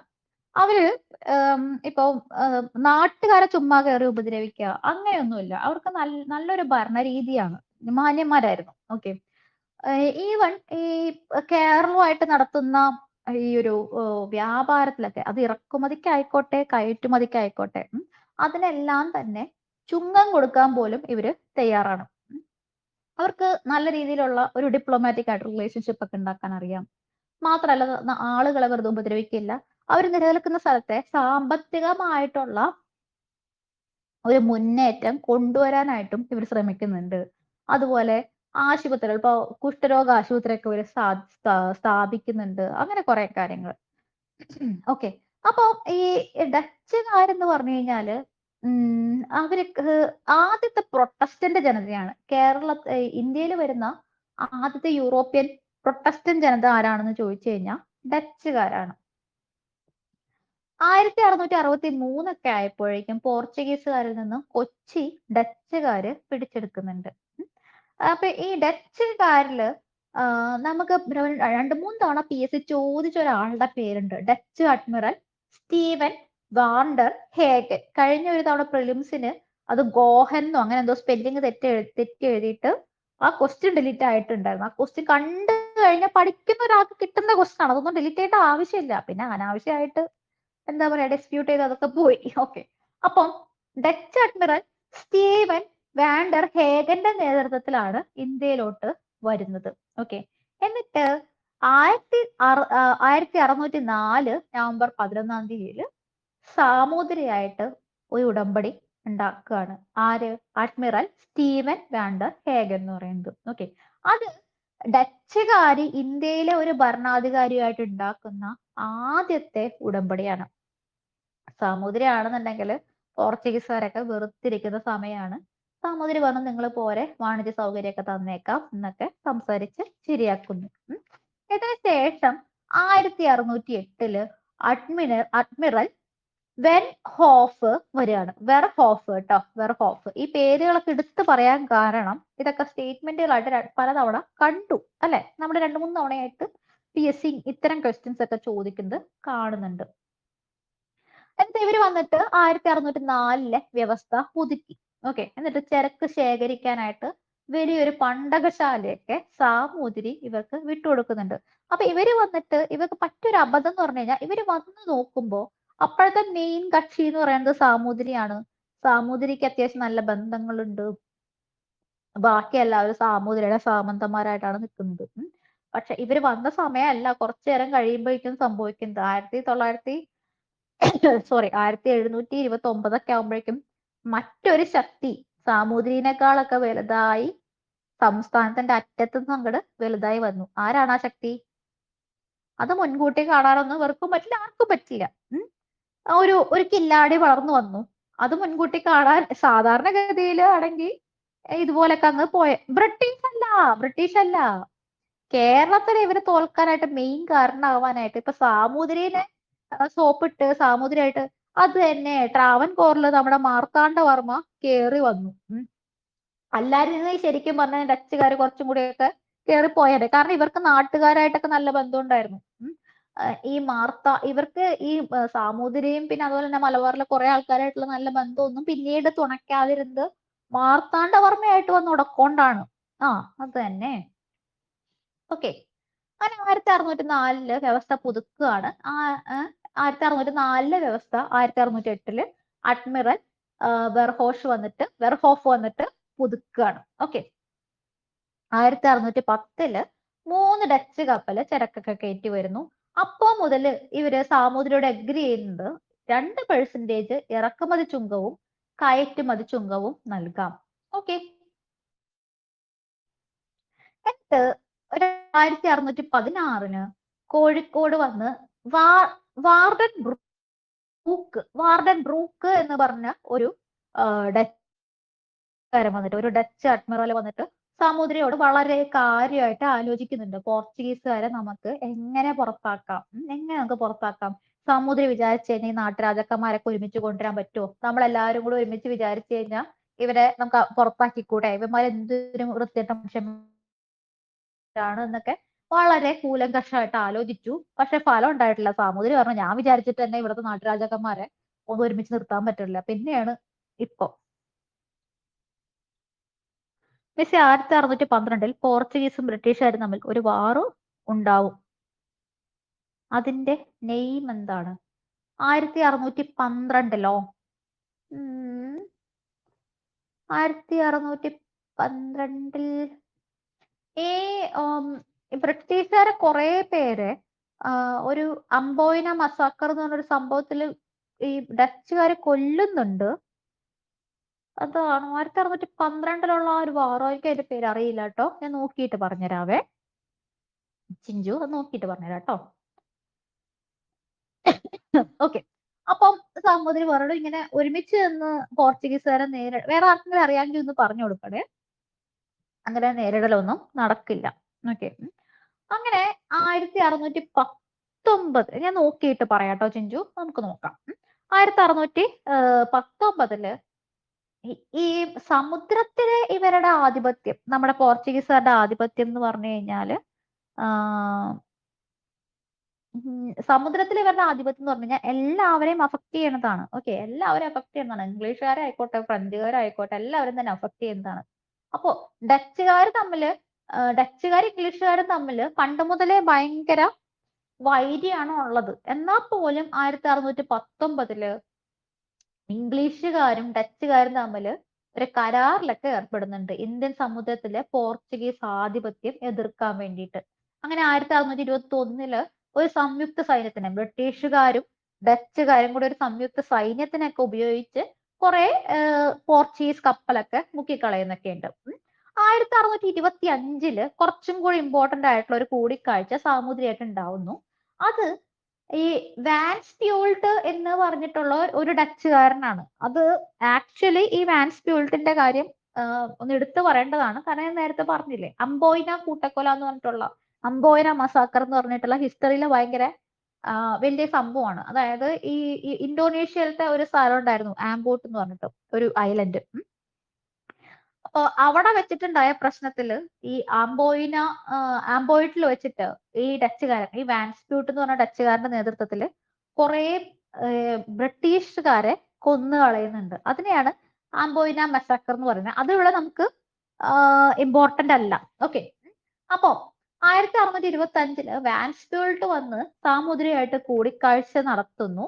അങ്ങനെ ആ ഒരു കൂടിക്കാഴ്ചയിൽ വളരെ പ്രധാനപ്പെട്ട കുറെ കാര്യങ്ങൾ നമുക്ക് ഡച്ചുകാർ നേടിയെടുക്കുകയാണ്. അതായത് ഫാക്ടറി നിർമ്മിക്കാനായിട്ട് അനുവാദം കൊടുത്തു. അതുപോലെ തന്നെ പ്രതിവർഷം 3000 കണ്ടി കുരുമുളക് ഡച്ചുകാർക്ക് കൊടുക്കാം. അങ്ങനെ പല വിധത്തിലും നല്ല രീതിയിലുള്ള ഒരു ബന്ധങ്ങൾ ഡച്ചുകാര് നിർമ്മിക്കുന്നു. ഓക്കെ. അപ്പൊ അങ്ങനെ ഡച്ചുകാർ ഇങ്ങനെ പല രൂപത്തിൽ ഇങ്ങനെ കേറി വരികയാണ്. പക്ഷെ എന്നിരുന്നാൽ പോലും ഡച്ചുകാർ എന്തുകൊണ്ടോ പരാജയപ്പെട്ടു. എന്തുകൊണ്ടാണ് പരാജയപ്പെടുന്നത്? കാരണം ഡച്ചുകാരെ നാട്ടുകാർക്ക് ഇഷ്ടമായിരുന്നു. നാട്ടുകാരെ ചുമ്മാ ഉപദ്രവിക്കാറില്ല. ഇവര് എന്ത് ചെയ്തു? നല്ല വിളകളൊക്കെ, ഇപ്പൊ തെങ്ങൊക്കെ ഒരുപാട് വെച്ചു പിടിപ്പിക്കാനൊക്കെ പ്രാദേശികരെ പരിശീലിപ്പിക്കുന്നുണ്ട്. അതുപോലെ എന്താ പറയാ, നല്ല ഇനം വിളകൾ, ഇപ്പൊ സൂററ്റിൽ നിന്നൊക്കെ പുതിയ കോട്ടനും കാര്യങ്ങളൊക്കെ കൊണ്ടുവന്ന് വെക്കുന്നുണ്ട്. പിന്നെ കയറുണ്ടാക്കാനൊക്കെ ഇവര് നാട്ടുകാരുടെ സാമ്പത്തികമായിട്ട് ഉന്നമനത്തിനും കുറെ ഹെൽപ്പ് ചെയ്യുന്നുണ്ട്. ഓക്കെ. അതുപോലെ തന്നെ ഇപ്പൊ പോർച്ചുഗീസുകാരെന്ന് പറഞ്ഞു കഴിഞ്ഞാൽ മര്യാദയ്ക്ക് ശമ്പളം ഒന്നും കൊടുക്കില്ല. ഡച്ചുകാർ അങ്ങനെയല്ല. അവരുടെ ഉദ്യോഗസ്ഥരായിക്കോട്ടെ, പട്ടാളക്കാരായിക്കോട്ടെ, എല്ലാവർക്കും നല്ല ശമ്പളമൊക്കെ കൊടുത്ത് നല്ല രീതിയിലുള്ള മാനേജ്മെന്റ് ആയിരുന്നു. അതുകൊണ്ട് അവർ പ്രൈവറ്റ് ട്രേഡിനോ വേറെ ഒന്നിനും പോവില്ല. എല്ലാം നല്ല രീതിയിൽ നടക്കുമായിരുന്നു. പക്ഷേ എന്തുകൊണ്ടോ അവർ പരാജയപ്പെട്ടതിൽ ഒരു പ്രധാനപ്പെട്ട കാരണം എന്താണ്? മാർത്താണ്ഡവർമ്മയുടെ ഉയർച്ച തന്നെയാണ്. അതുമല്ലാതെ വേറെ കാരണങ്ങളുണ്ട്. മറ്റൊന്നെന്ന് പറഞ്ഞു കഴിഞ്ഞാൽ ഈ ഡച്ചുകാർക്കെതിരെ പ്രശ്നങ്ങൾ ഉണ്ടാക്കാൻ വേണ്ടിയിട്ട് പ്രാദേശികരായിട്ടുള്ള ആൾക്കാർക്ക് ആയുധങ്ങളും വെടിക്കോപ്പുകളും ബ്രിട്ടീഷുകാരും ഫ്രഞ്ചുകാരും കൊടുത്തിരുന്നു. അതായത് മാഹിയിലുള്ള ഫ്രഞ്ചുകാർ എന്ത് ചെയ്യുന്നു? പ്രാദേശികർക്ക് ഈ ഡച്ചുകാരെ എതിർക്കാൻ വേണ്ടിയിട്ട് വെടിക്കോപ്പുകളും ആയുധങ്ങളും കൊടുക്കുന്നു. അഞ്ചുതെങ്ങിലും കണ്ണൂരിലൊക്കെ ഇംഗ്ലീഷുകാര് പ്രാദേശികർക്ക് ഇങ്ങനെ വെടിക്കോപ്പുകളും ആയുധങ്ങളും ഒക്കെ നൽകുന്നു. അതുപോലെ തന്നെ ഇവരുടെ നാവിക ശക്തി ബ്രിട്ടീഷുകാർക്കും ഫ്രഞ്ചുകാർക്കും ശേഷമേ ഉള്ളൂ. ഓക്കെ. ഇവരുടെ നാവിക ശക്തി അത്രയും പോരാ.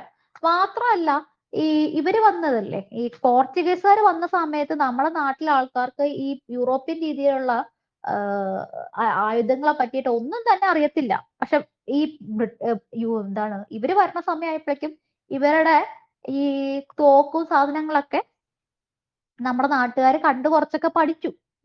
അപ്പൊ അതുകൊണ്ട് ഈ നാടുവാഴികളൊക്കെ കുറച്ചൊക്കെ പ്രതിരോധിച്ച് നിൽക്കുന്നുണ്ട്. ഡച്ചുകാരുടെ ഭരണരീതി നല്ലതായിരുന്നു കേട്ടോ. അതായത് നമ്മളുടെ ഇപ്പോഴത്തെ ജക്കാർത്ത ഉണ്ടല്ലോ, ഇപ്പോഴത്തെ ജക്കാർത്തയുടെ പഴയ പേരാണ് ബാറ്റിവ എന്ന് പറയുന്നത്. ഈ ബാറ്റിവയിലുള്ള ഒരു ഗവർണർ ജനറൽ ഇൻ കൗൺസിലിന്റെ മേൽനോട്ടത്തിലാണ് നമ്മുടെ ഈ ഈസ്റ്റ് ഭാഗത്തുള്ള പൗരസ്ത്യ ദേശങ്ങളിലൊക്കെ ഉള്ള ഡച്ച് പ്രദേശങ്ങളൊക്കെ അവർ ഹാൻഡിൽ ചെയ്തു വരുന്നത്. ഇവർക്ക് പിന്നെ ഈ രാഷ്ട്രീയം, സൈനികം, പൗരോഹിത്യകാര്യം അങ്ങനെ എല്ലാം തന്നെ ഡീൽ ചെയ്യാൻ വേണ്ടിയിട്ട് വ്യത്യസ്ത ഈ എന്താ പറയാ വ്യത്യസ്തങ്ങളായിട്ടുള്ള വിഭാഗങ്ങളൊക്കെ ഉണ്ടായിരുന്നു. ഓക്കെ. പിന്നെ അതുപോലെ തന്നെ നല്ല രീതിയിൽ ശമ്പളമൊക്കെ കൊടുത്തിരുന്നു. പിന്നെ അതുപോലെ നാട്ടുകാർക്ക് വേണ്ടിയിട്ട് പള്ളിപ്പുറത്ത് കുഷ്ഠരോഗ ചികിത്സാലയം സ്ഥാപിച്ചു. കുഷ്ഠരോഗത്തിന് വേണ്ടിയിട്ടുള്ള ഒരു ചികിത്സാലയം സ്ഥാപിച്ചു. പിന്നെ അതുപോലെ തന്നെ അവരിങ്ങനെ കൂട്ടക്കൊലകളോ മനുഷ്യത്വരഹിതമായിട്ടുള്ള കാര്യങ്ങളൊന്നും ചെയ്യുമായിരുന്നില്ല.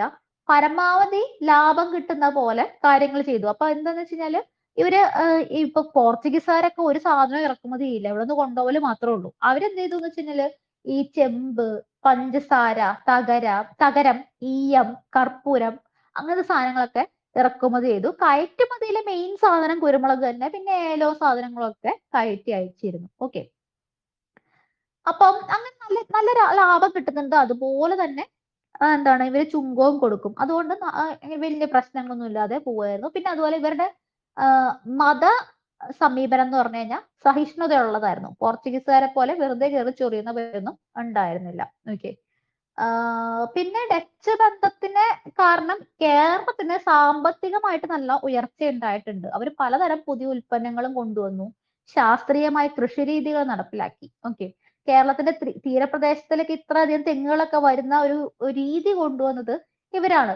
അപ്പൊ ഈ ഉപ്പ് അടങ്ങിയ മണ്ണിലും തെങ്ങ് നല്ലോണം വളരുന്നൊക്കെ ഇവരാണ് നമ്മളെ പഠിപ്പിച്ചത്. പിന്നെ അതുപോലെ തന്നെ ഇവര് നല്ല ഇനങ്ങൾ കൊണ്ടുവന്ന് ഇവിടെ തെങ്ങ് കൃഷിയൊക്കെ നടത്തി. അപ്പൊ അത് പല കർഷകരും അത് അതുപോലെ തന്നെ കോപ്പി ചെയ്തു. ഓക്കെ. പിന്നെ കയറ്, വെളിച്ചെണ്ണ അതുപോലത്തെ സാധനങ്ങളൊക്കെ നല്ലോണം കയറ്റി അയക്കാനൊക്കെ ഇവര് തുടങ്ങി. അതുപോലെ നെൽകൃഷിക്കും അമരി കൃഷിക്കും ഒക്കെ തന്നെ ഈ ഇവരുടെ പ്രോത്സാഹനം കിട്ടിയിട്ടുണ്ട്. ഈ സൂററ്റ് ഇവരുടെ ഒരു സ്ഥലമായിരുന്നു. അപ്പൊ സൂററ്റിൽ നിന്ന് നല്ലതരം തൈകളൊക്കെ കൊണ്ടുവന്ന് എറണാകുളത്തും ആലങ്ങാടും ഒക്കെ വെച്ച് പിടിപ്പിക്കാനായിട്ട് ഇവര് ശ്രമിച്ചിട്ടുണ്ട്.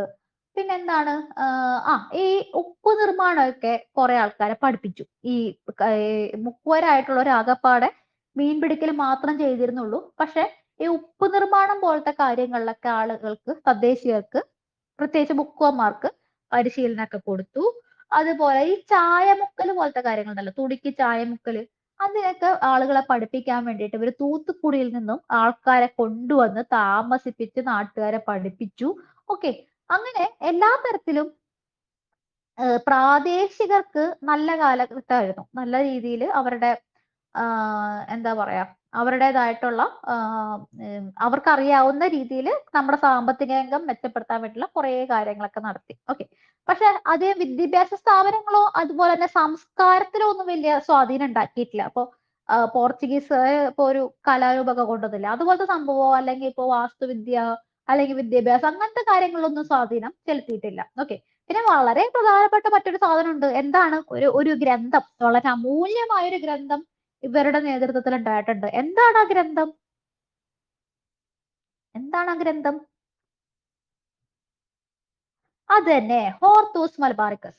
ഹോർത്തൂസ് മലബാറിക്കസ് എന്ന് പറഞ്ഞിട്ടുള്ള വളരെ അമൂല്യമായിട്ടുള്ള ഒരു ഗ്രന്ഥം ഇവരുണ്ടാക്കിയിട്ടുണ്ട്. അഡ്മിറൽ വാൻഡ്രീഡിന്റെ രക്ഷാധികാരത്തിലാണ് ഇതിന്റെ നിർമ്മാണം നടപ്പിലാക്കപ്പെട്ടത്. ഓക്കെ. അതുപോലെ തന്നെ മാത്യൂസ് എന്ന് പറഞ്ഞിട്ടുള്ള ഒരു കാർമലൈറ്റ് സന്യാസി ഉണ്ട്.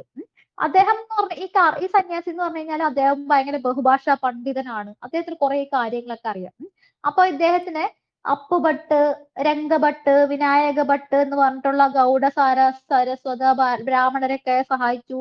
ഇട്ടി അച്യുതൻ എന്നുള്ള വൈദ്യൻ സഹായിച്ചു. ഇതൊക്കെ നമുക്ക് അറിയാവുന്ന കാര്യങ്ങളാണ് അല്ലെ? പണ്ട് മുതൽ നമ്മുടെ റാങ്ക് ഫയലിലൊക്കെ കണ്ടുവരുന്നതാണ്. ഇതില് 794ഓളം ചിത്രങ്ങളുണ്ട്. പിന്നെന്താണ് 12 വാള്യങ്ങളായിട്ട് ആംസ്റ്റർഡാമിൽ നിന്നാണ് പ്രസിദ്ധീകരണപ്പെടുത്തിയത്. ഓക്കെ. ഇതൊക്കെ ഇങ്ങനത്തെ കാര്യങ്ങളൊക്കെ നിങ്ങൾ കേട്ടിട്ടുണ്ടല്ലോ.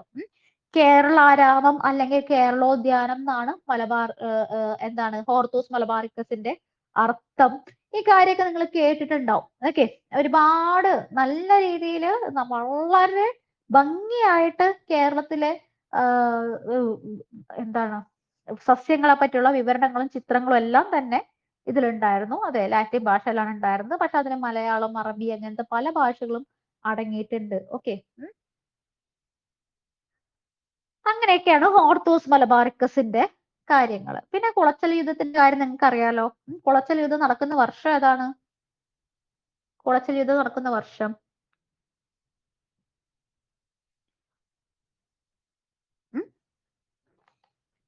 1741. ഓക്കെ. അപ്പൊ അതിലേക്ക് നയിക്കുന്ന കുറെ കാര്യങ്ങളുണ്ട്. അതായത് ഈ ഇവരുടെ ഈ ഡച്ചുകാരുടെ ഒരു എന്താ പറയാ സ്വാധീനം ഏതാണ്ട് അവസാനിക്കാൻ കാരണമായിട്ടുള്ള ഉടമ്പടി എന്ന് പറയുന്നത് 1753 ഏത് ഉടമ്പടിയാണ്? മാവേലിക്കര ഉടമ്പടിയാണ്. ഈ ഉടമ്പടി പ്രകാരം ഡച്ചുകാർ ഇനിമേൽ ചെറു രാജ്യങ്ങളുടെ ആഭ്യന്തര കാര്യങ്ങളിൽ ഇടപെടില്ല എന്നും തിരുവിതാംകൂറിന്റെ ശത്രു രാജ്യങ്ങളുടെ സഖ്യം ഉണ്ടാവില്ല എന്നൊക്കെ തീരുമാനിക്കുകയാണ്. അങ്ങനെ ഡച്ചുകാരും മാർത്താണ്ഡവർമ്മയും തമ്മിലുള്ള ഉടമ്പടിയായിരുന്നു മാവേലിക്കര ഉടമ്പടി. ഓക്കെ. ഇനി ഡച്ചുകാരുടെ പ്രധാനപ്പെട്ട സംഭാവനകൾ നോക്കാം. ഒന്ന്, കുഷ്ഠരോഗികൾക്ക് വേണ്ടി പള്ളിപ്പുറത്ത് ആശുപത്രി സ്ഥാപിച്ചു. മറ്റൊന്ന്, ചേറ്റുവ കോട്ട. ഡച്ചുകാര് ചേറ്റുവയിൽ നിർമ്മിച്ച കോട്ടയാണ് ചേറ്റുവ കോട്ട. ഗുരുവായൂരടുത്തുള്ള സ്ഥലമാണ് ചേറ്റുവ കോട്ട.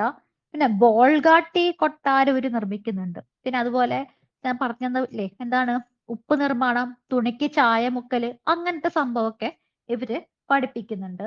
തെങ്ങ് കൃഷിക്ക് പ്രോത്സാഹനം നൽകുന്നുണ്ട്. ഹോർത്തൂസ് മലബാറിക്കസ് അവതരിപ്പിക്കുന്നുണ്ട്. ശാസ്ത്രീയമായ കൃഷി രീതിയെല്ലാം കൊണ്ടുവരുന്നുണ്ട്. ഓക്കെ. അപ്പൊ ഇത്രയൊക്കെയാണ് നമുക്ക് ഡച്ചുകാരെ പറ്റി നോക്കാനുള്ളത്. അപ്പൊ നമ്മളിപ്പോ ഡച്ചുകാരെ പറ്റിയിട്ടും പിന്നെ ആരെ പറ്റിയിട്ടാ നോക്കിയത്?